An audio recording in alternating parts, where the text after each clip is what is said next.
Hi everyone. This is a back to format where I am alone talking with myself and thankfully with you guys.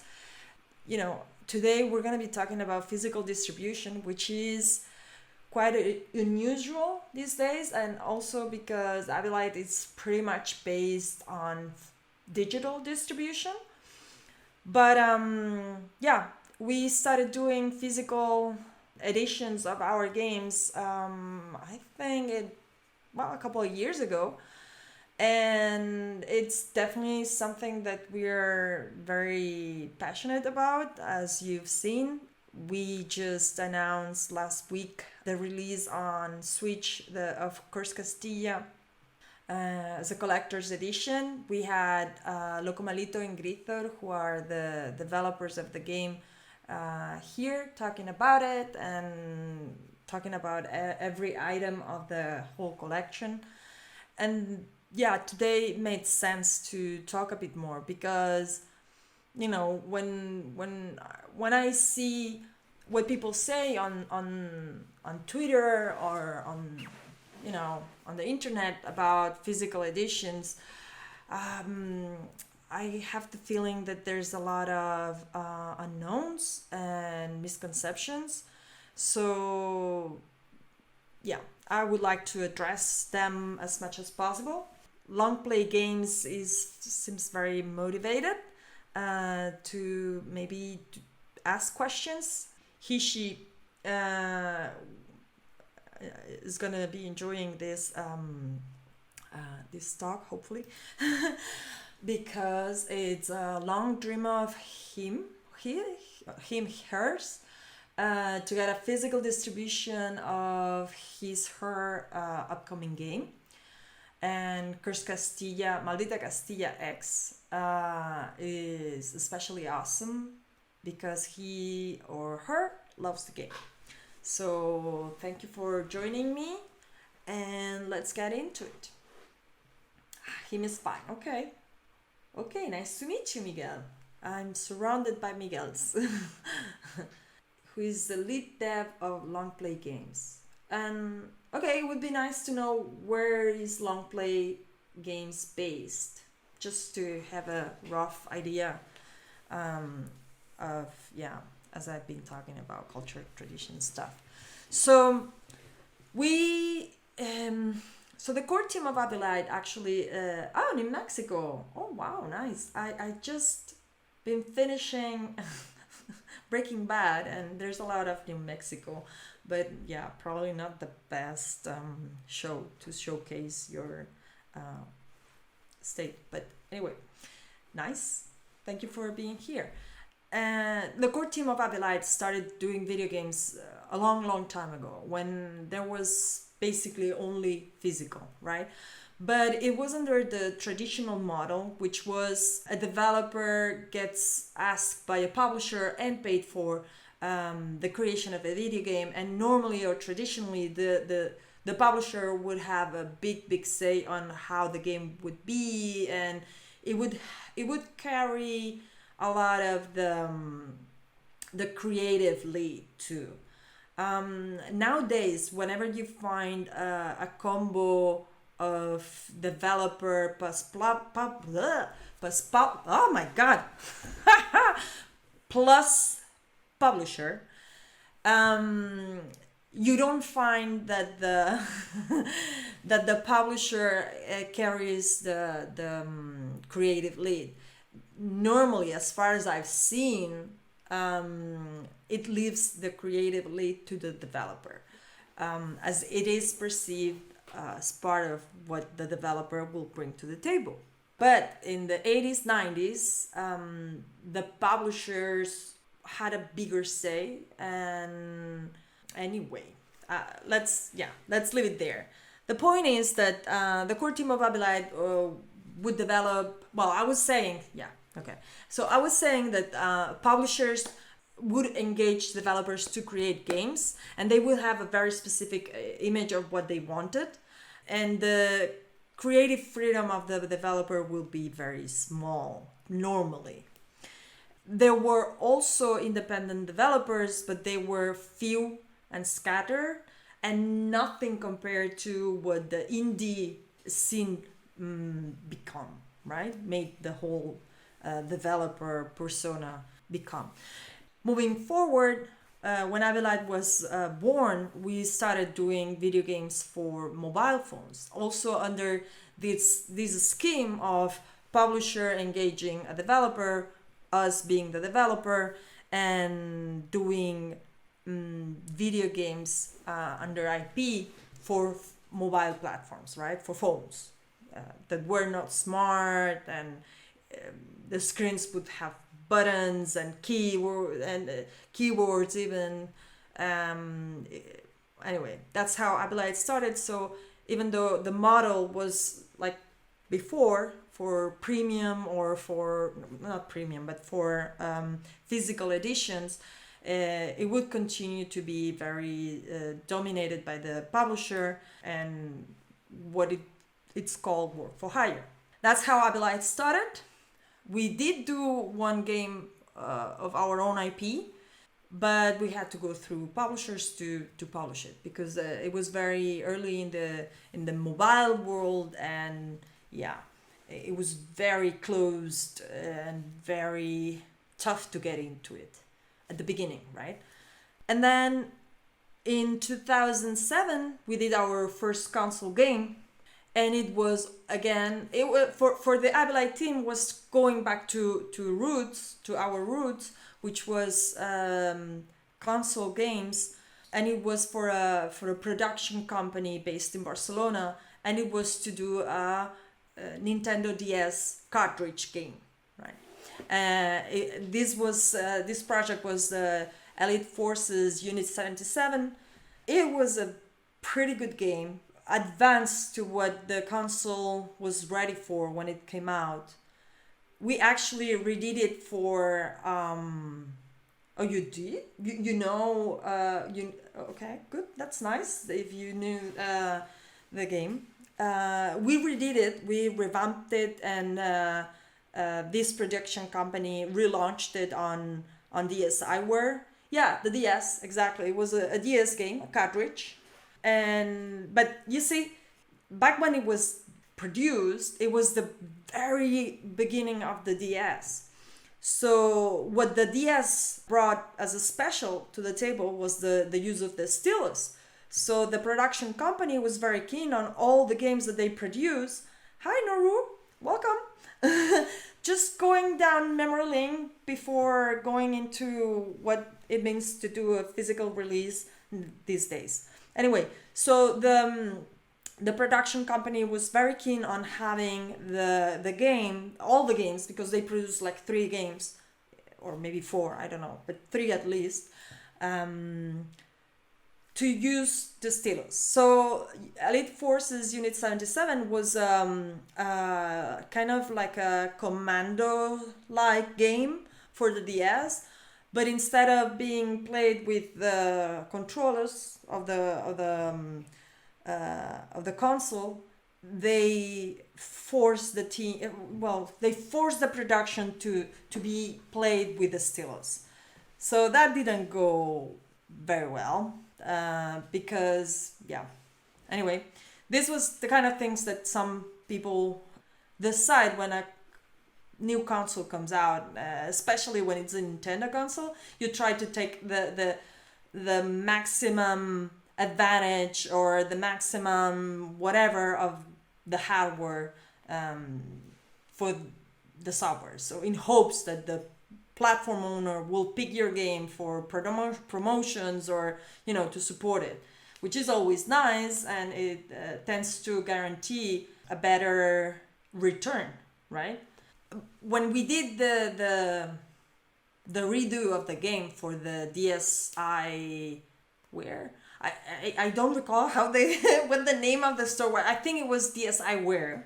When we redid the game, we forgo the stylus, and actually it sold quite well, and that helped a lot the game, and it was already more appropriate for, you know, third, fourth wave of game, not a first line, because I don't know in the rest of the world, but the DS was very much positioned for more a casual audience on a first wave, like with the Nintendogs and Nicole Kidman playing to the brain training game and all that. And here we come with a quite hardcore, well, hardcore, not hardcore, but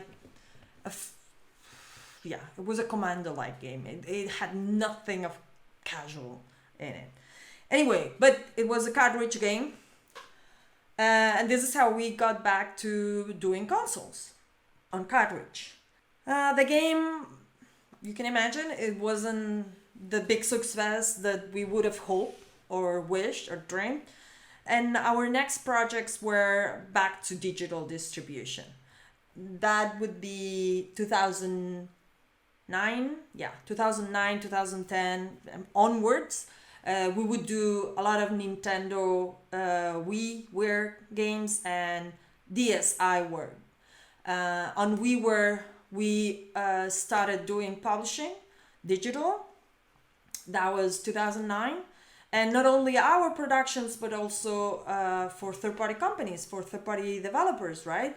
For example, Yux with the Tangram game, that game that I talked about, that I did actually the adaptation, because I took on the translation of all the titles and everything, right? Well, not everything, but you know what I mean. And I honestly would not anticipate that doing retail would be an option or a possibility.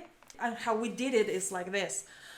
We first, on 2016, we signed a publishing deal with Locomalito and Grithor, where we would work together on an adaptation of their several titles. So far we've done Curse Castilla, Super Hydora, and the Curse of Isios for iPhone.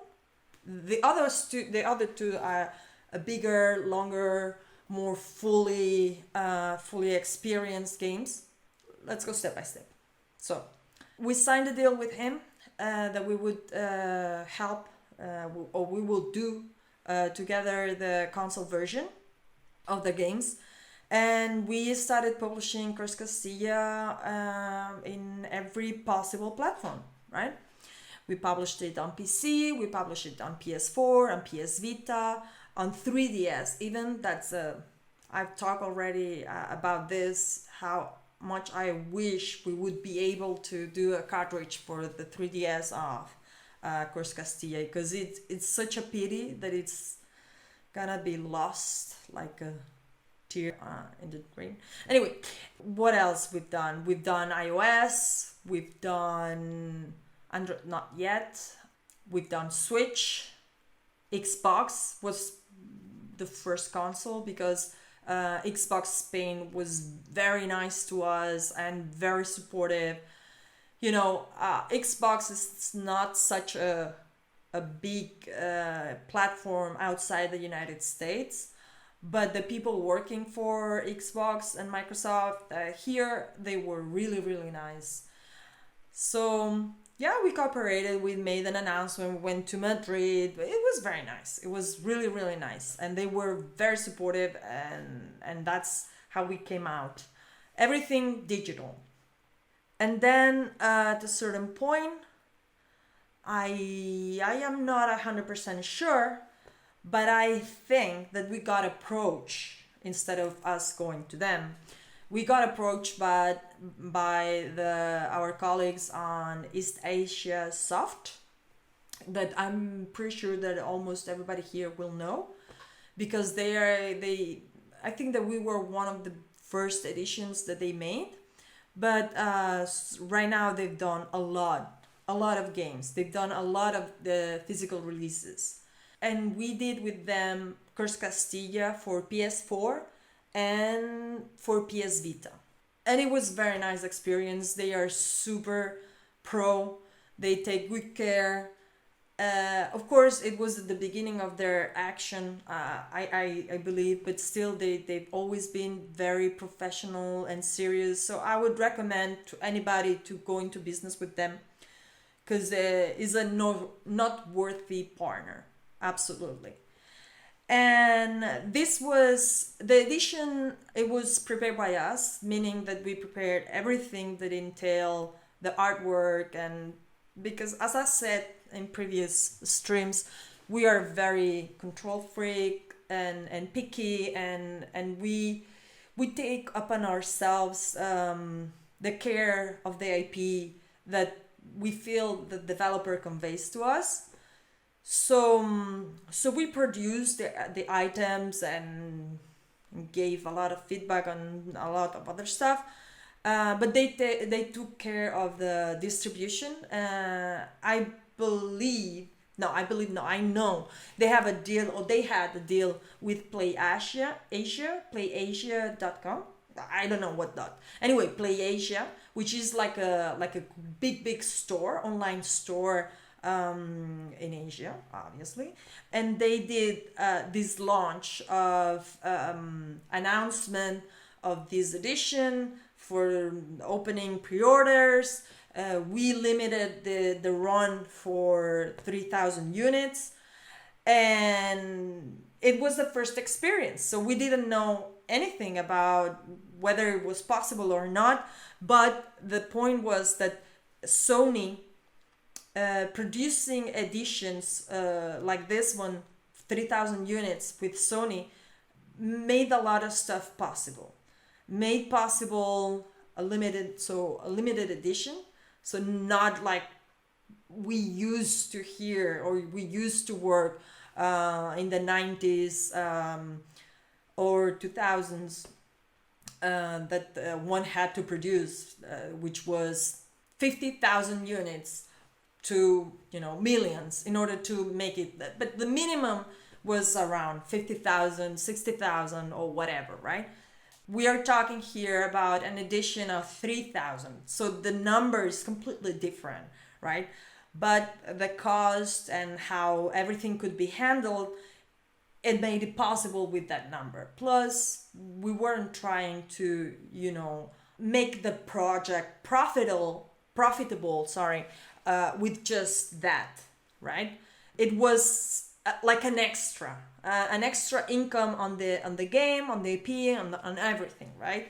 So it was possible. It was interesting. It was like an extra revenue for the IP for the game.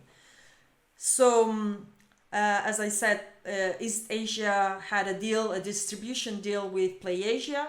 They announced it, and the games got sold like really, really fast. I don't recall because it's like several years ago, and a lot of stuff has happened since then. But the game sold pretty fast, and that was awesome. That was a really good experience.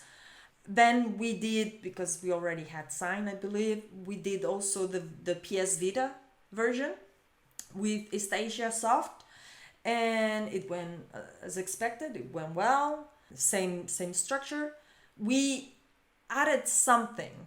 We added something to the edition as a collector's edition. We always do something special. We always work for everything that we do. We just don't put out the same stuff that we already put out. We always work in hopes of making sure that whatever we're publishing makes sense from the buyer, user, fan point of view. And again, we produce several assets. I believe for the PS Vita, we produced the book that actually Loco Malito with Grithor wrote and I edited. And that was done originally for the PS Vita launch. Again, it was quite successful. But the thing that was more interesting to us is that we made a bit short on the number of copies that we could have sold, or that we sold. Yeah, that was expected to be sold on Cruz Castilla PS4, and that's been an edition that it's been crazy. I don't know, guys, if you have seen this, but if you go on eBay and search for that edition, it's like crazy the amount of money that they ask for it. Yeah, I mean, well, cannot necessarily support it, but then again, I believe that sense helps to move the merchandise. So I don't know. I cannot have a strong opinion about the situation of the edition right now, right? Because it was good. Okay. I will definitely talk about in detail about margins and structure, but I want to give an overview of what we've done and how we're doing it. So with East Asia, it was a co-publishing deal because obviously who distributed was PlayAsia, but we co-published. They had the deal with distribution. We produced the whole everything, all the items of the edition, and PlayAsia duplicated and obviously made certain parts necessary for the publication of the game on PS4 and PS Vita. Our next experience was Super Hydora for PS4 and also PS Vita, also signed at the same time with limited run games. Where I've never met anybody physically from East Asia Soft, I've only exchanged emails. I did meet with Doug from Limited Run Games, at an E3 event. And here's the thing: Super Hydora is a shmup, which is a fan favorite game, but it's so super complicated to sell because it is a genre that is like super hardcore, tiny. The size of the market is small, it's tiny, and it's tough. And another thing that happens, it's not only is a tough genre to sell, but we also did a co-development with Locomalito and Gritor, and we worked together into turning Hydora, which is the original game, into Super Hydora, which meant the creation of a two-player game where it was just single player and a lot of other stuff that was added, right? But this was like very important for us to have it, and this means that it wasn't a straight adaptation or just a polishing for console or commercial release. It meant a serious development, and it took us several months. I know that Locomalito worked a lot. We worked a lot. Everybody worked a lot, and it just that it's Locomalito, apple of his eye. It's that game that is like super fundamental for his expression as a creative artist, developer. Call it what you wanted. And of course, we had also very passionate team members about the game. So it was an expensive development. It wasn't as straightforward as maybe other projects have been. And it was already a tough game. So this takes us to the E3. I think it was even maybe 2017 or 2018. I don't know. And I met with Doug at we had a meeting. I cannot recall. I'm really bad about certain stuff like names. I'm really bad, and other things too. But we met at the Marriott's hotel lobby. Don't think that it was something special. The meeting. I mean, if you go to video game events, there's one thing that you have to know, and it's that the what's happening. It's not at the floor. It never is. It's always at a nearby hotel, and I don't mean in the rooms. It's normally just generally at the lobby, right? If you don't know that, now you know. It's always at the lobby. And that's how we met. We met there, and then we went to talk about the game. He loved the game. He knew the game, and told me that he's I don't know how to. I don't know how to. I don't know. I don't recall which word he used. Either his user. It's not his users. His people, or I don't know. But I got the sense that the people that he could reach, or the people that were buying from him and his partner, really, would love the game, would love Super Hydora, and we settle on a number of copies to do a limited edition of, or a collector edition and a standard edition, which the standard is just the game, so the cartridge, the inlay. Normally we always do reversible, so people can turn it and not have all those logos on, and the manual, a sticker. That's the standard. It's always gonna have a manual, sticker, the cartridge, and I think that's it. And then the collectors had other stuff, right? A bit more elaborated than the standard, right? Different pricing, and I was happy. I was very happy. It was a nice experience working with them.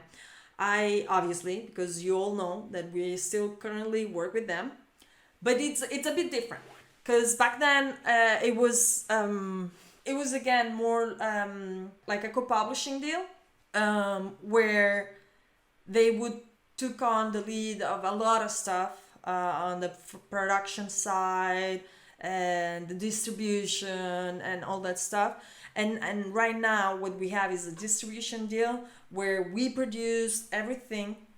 Well, that's not true, because they are also cooperating with us on that end, but it's more, they distribute the game, the collector edition that we put out. They distribute it in America, and we do it in Europe, and the international outside of our regions. Well, they can choose whatever they want to buy, right? But at that point, that first experience, they would be more leading. So Long Play Games has the question. So they handle the physical shipping in the US, but you make the physical product. Yeah, kind of. So we do the whole edition. We design everything and we prepare everything. But because of import taxes and stuff, and because they are gonna be distributing and they have already everything in place, we use their services to put together the edition, but they act as distributors. I don't know if that makes sense. I hope that it does. And there's some items that we produce here and we ship to them, but they put together everything there and distribute it from there, right? So yeah, we always are very picky and very, on how everything has to look, and we are very annoying on details and stuff. And one thing that I've learned from them is to be a bit more relaxed, which is nice. But let's see. So I'm trying to understand if it's more like fulfillment by Amazon, or more like you send them the PSDs and binaries, etc. Oh, no binaries. No. So there's some items that we will send, so to speak, the PSDs. PSDs, yes, exactly. That we will send the PSDs, some items, and other items that will be more fulfilled by Amazon. It's a bit mixed right now. Yeah, because we rely on them and their experience and their no, it's okay. You're not interrupting. Questions are very much welcome. I know that it's. If it would be very very standard, maybe because it's the first.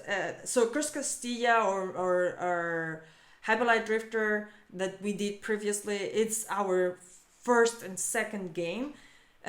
We might be very clunky, and they are super nice and super helpful, and we are, working with them a lot on making on setting together the assembling the items into a physical form, but we are the ones that are producing. So that's it. So this is the first time that we work with them. We sign, right? It was A3, so it was, I guess it was June something, and the announcement for Super Hydora on PS4, it was not made until, I don't know, maybe February or March the next year, right? And I was very freaked out, because for me, in my brain, in my mind, it was okay. You don't do any announcement, you don't do anything until you have everything ready, right? Because that's how my brain, my developer brain, was working back then. That you had to have everything ready in order to have do the pre-order, where they, of course, they were more experienced, they are more experienced on distribution, even if they, we are, I think it's quite ironic, but we sell our games digitally, but the distribution is made physically. So it's a physical good that has to go from point A to point C, customer, right? But the sales are digital, digital through web, right? Anyway, so they are more experienced, and they already, when we started working with them, they already had quite sizable following, and they were cool. They are cool. That's my impression. They don't. I have the feeling that they don't get stressed. And I love that, because I get stressed about everything, because I'm a control freak. So anything that goes out a bit of whatever I envision, or I don't know what is gonna happen or how it's gonna go, then I start to freak out, right? But it's okay. We're kind of like working our way to find middle ground. Because what happened? We announced the PS4. It's just that I don't recall exactly how happened, but I know that we would announce the pre-order. The goods were not produced yet, right? And I was the first time that I got in contact with that way of producing, or that way of working. I was very shocked, very impressed, because I was not used to that. I was used to, you have everything and then you go out, right? But it cannot really work like that, because these are very small editions, right? Even now that it's not really limited, we'll see. As Locomalito was saying this last week, maybe depending on how things go, maybe these editions that we're putting out that are not necessarily limited, maybe they become even more limited than the limited editions, because people don't feel the press or the need to acquire, because they think that they will always be there. And that's not true. If things don't sell fast enough, if things don't sell in a certain amount, they don't get produced. And if they don't get produced, then people go asking, where's my PS4 version? The PS4 version, it's not possible to produce, because you're one person and I have to produce 1,000. You see? Point. When you're doing these small editions, you want to know how much people are interested in the product that you're putting out, because that way you can adapt that demand into a request from that amount of copies, right? What else? We did then, I already talked about it. This is like the two ways that we tested the waters. We at Abylight, when we work as co-publishers first with East Asia Soft, good experience, but nothing bad happened at all, but want to do my own thing. And limited run, obviously, nothing bad happened. There was room to improve though. But I like when there's a relationship where you can grow and there's a good connection and you feel that it's going well, right? Plus, they are very generous. I mean, when we plan to start twitching, that guys, that they already are twitching. They have like, I don't know, 20,000 followers and subscribers, and I mean they are very well established. They are in the know of stuff, and they had no issue, no trouble whatsoever to have a meeting with me to explain me how to face this new activity in my life. And it's very nice. It's very nice to find people that are able to share their knowledge and to be candid and open and what can I say? They are very good partners and very nice people. So if you get the chance, absolutely work with them, because it's good people. I have had no issue whatsoever on. Well, that's not true. I have had issues, but that's a good thing. When you have issues and you're able to oh my god, overcome them, because you can talk and you can clear things up, and that's good. I like that. I like that if there's an issue, you're going to be able to talk about it and solve it, because yeah, that's better than just ghosting or just disappearing, right? Or just bad blood. I don't know. I don't like that. So anyway, our first experiences is Stasia Soft and Limited Run as co-publishers.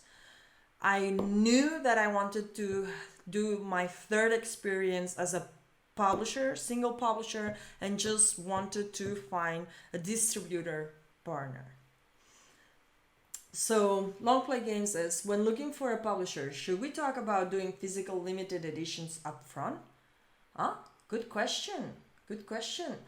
I mean, the decision to do a limited edition, it will come down to how the game is.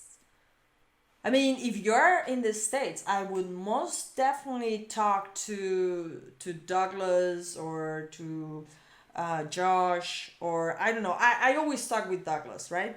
But I would definitely approach this kind of publisher and see whether they would do it, because I don't know. It depends on with who you sign. They are not interested in doing this kind of job because it's a lot of work. It's unbelievably amount of work, and not everybody has that bandwidth. Not all publishers have the team that can do a collection of assets for a video game, or even to put out, to go through all the process with platform, with distributors, with everything, even to sell them. Nobody wants to stock a pile of boxes on their warehouse. So if you want your game to come out physically, I think it's worth exploring, and definitely talk about it with your publisher. I would definitely do that. Include it and see whether they will want it to do it directly themselves, or maybe through a partner or a co-publisher, or yes. And regarding the limited edition, that's a bit different. I want to stress the difference between a small edition and a limited edition. A limited edition is when you say, okay, I'm going to put out 3,000 units or 5,000 units or 500 units. And then you produce your certificates from 1 to 500, from 1 to 3,000, and that's limited. And you're honoring, it's a contract that you set yourself up to honor that number that you put out, right? And not to do it again in that form, right? Because, for example, in that form. Where a small edition is what we're doing now, it is a small edition because we are still us, and the games are what they are. But eventually, I won't be breaking any promise to anybody if I want to, after the first batch, which is 3,000 units in Europe, if I do 1,000 more. I won't be breaking any promise to anybody. I won't be going against my moral contract to what I said that I would do. And Long Play Game says, thank you. I was planning to do them myself, but it'd be awesome to have a distributor handle shipping. Well, if you have your game ready and you want to do that, I mean, I'm talking about my partners, but we are we're also doing that. So it's worth sending us that information if you want. Exactly. Limited versus scarce, because it is what it is. I mean, I don't think we're able at this point in consoles lifespan to equate the numbers of console hardware cartridges, or console physical form of consoles of the past, because back then that was all that there was, where now there's digital, and digital is every day more important, and physical, I think, this is my opinion, I haven't done a research about it, it's just my perception and my opinion. I think that physical editions go to older audiences, and that still recall what it was to have a cartridge, right? Or they want to collect it so they can resell it, or they can, having a physical something. We were gonna start. I wanted Abylight to become a full-fledged publisher. It is very nice. It was a very nice experience working with Limited Run and working with East Asia Soft, but I wanted us to move on to the next level, which was not only a digital publisher and co-publisher of physical editions, but I wanted us to do everything and to move on to the next level. So Naru I asked my dad if he was going to buy my game when it comes out, and he said only if it's in a box. Ah, okay, that he's only gonna buy it when it's published in physical. Okay. Well, okay, your dad is kind of proving my point here, but yeah, absolutely. So Nurut, you're also, he's kind of a jerk. No, don't say that. Why? I mean, maybe he's pushing you to aim higher. I don't know. Or higher, I don't know, depending on how you see doing a physical edition. I mean, physical is a pain but yeah. Anyway, so I wanted us to move to the next level. I wanted us to be a full-fledged publisher. I wanted us to distribute. I wanted us to have more control and more freedom on certain aspects. And here's where Limited Run comes in again, because they gave me that certainty that I would be able to be the publisher, and that I will be able to publish the game how I wanted, and they were happy to just distribute it. So Noru says that I think it's a he. He'd be super excited for a physical copy, and he definitely would shoot for that if it makes sense economically. I mean, I think that it depends on the game. I think it depends on the game. I mean, I feel like I am doing physical games that are so good that it makes just all the sense. And I feel like eventually everything will work out, even if it doesn't at first, right? Because you have to understand that you're putting yourself, when you're starting something new, like it's a physical edition, when you've been doing digital for a long time, you're putting yourself up in something new. You're going outside of your, of your area of comfort. So that one has to take that into account. And long play games say, yeah, not to sidetrack, but I'm in the same boat. Naru, I plan to sell almost entirely digital, but I want to make by hand if required a small number of actually 90s style box copies for people who want to pay a premium to really collect something. That's very nice. I mean, honestly, just write us with your game. We'll see if it makes sense for us. Definitely. I mean, you know what? The same way that there was a moment, there was so many indie developers. I feel like currently there's quite a lot of indie publishers, even of scarce or limited editions, and you should you should be able to do it. To find that partner that better suits you, and just to strive for that, definitely.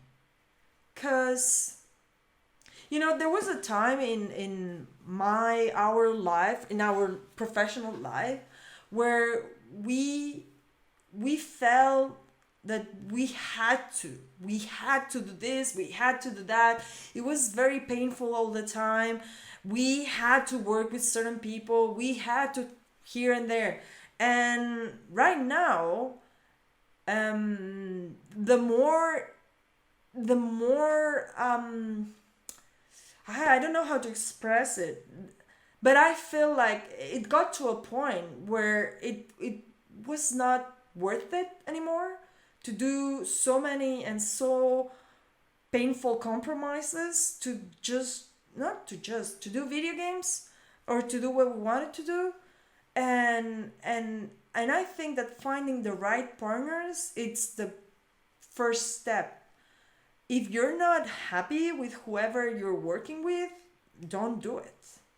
But from your team to your partners outside of your company or your team, it is very important to surround yourself of people that are gonna be pushing you upwards, not downwards. If you're surrounded by the right people that are pushing you upwards and helping you out, eventually you will get where you want to be. If you're fighting yourself and fighting others, it's just a waste of energy. That yeah, it just that it got to a point. I cannot say exactly when was that, but definitely happened that suddenly. I mean, maybe even from maybe our if I have to you know scratch my brain and think what the inflex point was, maybe it was signing with Loco Malito and Grithor. Signing with them really changed the path of the relationships. I feel this is a personal perception, but I feel like I wanted to work with them, and working with them it's been so positive and so good, and it has brought so much. They are developers that they do this for the joy of it. They develop video games because they enjoy it. They are not doing it for anything else, because they do have their day jobs where they pay their bills and everything. So video games is just enjoyment, and maybe through that and tired of being in a bad relationships, made the change. But it is a change that has propelled us to do more and better. And I cannot think about anybody that I am doing business with currently that are not a positive force in my life, and in Abylight's life too. And Nuru says that Locomalito and Glitter show us that you can still make passion projects that are dedicating dedicated to very high quality, which is super encouraging. Yeah, and you know, they are not time pressed. They do. I mean, I find very interesting. Locomalito always says, you know, whatever free time you have, don't worry, just do invest it on doing, if you want to do video game, right, as a hobby, then just do it. Don't worry that it's gonna take you what, don't think about the end, just think about the process and enjoy the process. If you're enjoying the process, that's all to it. And if you get to a final point where you release a game, more glory to you. And that's really something. I mean, when you work, there are moments that are very stressful and very tough, even if you're enjoying yourself, because you know, when you're professional, you're like, ugh.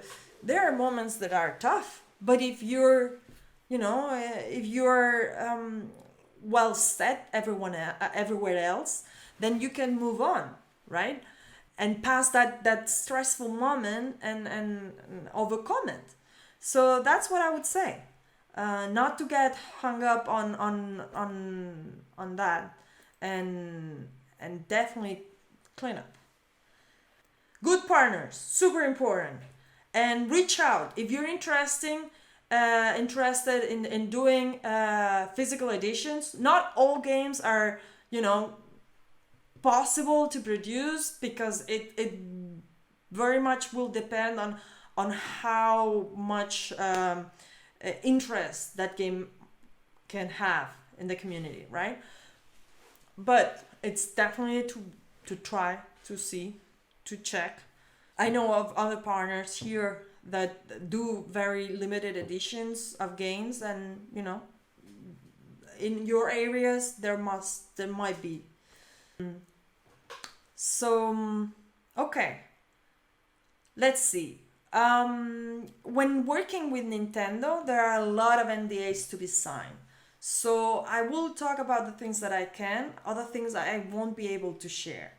So there are a certain amount of quantities that one has to order, and it has to make sense. So, I don't think that I'm gonna be able to finish or presenting everything about the physical distribution that we've done today. But I'm gonna be definitely talking about it next week, because it has a lot of parts, and I think it's very important to communicate it well, because there are a lot of misconceptions. People think that doing digital, even, I mean, doing video games is so complicated, but in digital it is easier. That the developer will be able to get a bigger cut of what the sales are, right? But in physical, there are so many takers. Platform owners take a cut, because they are the only ones that can produce the copies of CDs, cartridges, or whatever that are official and that carry their logos. They are the only ones that can produce this, and that means that they charge, no matter how much you sell your copy for, they're gonna take their cut, right? So that's step one. That means that if you're gonna have that minimum cost, you need to charge a certain amount of money, so you're able to give cuts to everyone else in the line, right? So first step, be authorized to do the game in a physical form by the platform owner where you want to publish it. I mean, you don't have that problem, that limitation, if you want to put out a PC game. But I don't think there's been many PC releases this century. I think they died with the multimedia stuff.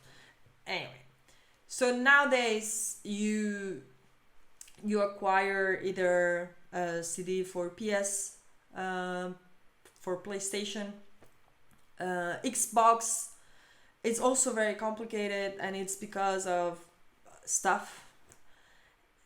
Probably also because the audience is mainly American, and everything gets like the size of the market is this, but then only this percentage of people would buy eventually something physical, and then from this piece of the pie, this percentage would buy your game, right? So taking that into account, uh, platform owners at the base, they have to allow you, they have to certify you, and nowadays is cheaper, it's cheaper than previously, because nowadays they don't have so many requirements, but I know that back like maybe 20 years ago, you had to have several millions to back your activity in order to be able to produce physical. So the first ones that have released the stopper on the physical production of video games have been the platform owners themselves, because they were the ones having all the limitations, right? Then, what do? We've released our games digitally, and we are doing a physical edition that it's an extra, that it's something on top of the game, right? So we have to take into account what are we giving the players for their money, right? Because I'm in a very big percentage, people that buy a game physically, they've already played it digitally. So that edition, my point of view, has to bring some added value to the user, right? Guys, I'm so sorry. Don't kill me. But today I'm gonna have to stop here. But for next week, I'm gonna continue talking about about physical distribution. I will be talking about physical distribution and exactly how how the cost affect the pricing, what to take into consideration with pricing, um, um, different items, different cost, and I don't know. I'm definitely not gonna break any NDA, but I'm gonna try to give you as much light as possible. So if you have questions regarding digital just that if you have questions regarding physical distribution, how to produce, where to go, how we do it, or anything about it, who does what, how, just write us on here.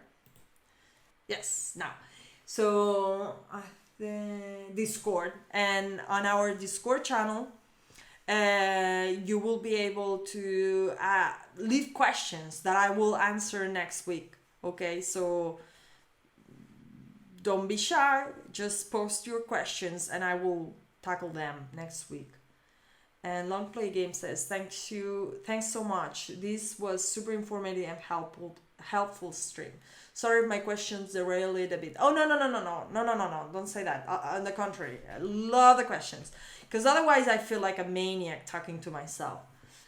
Our studio is still super new and we're working on just our third game.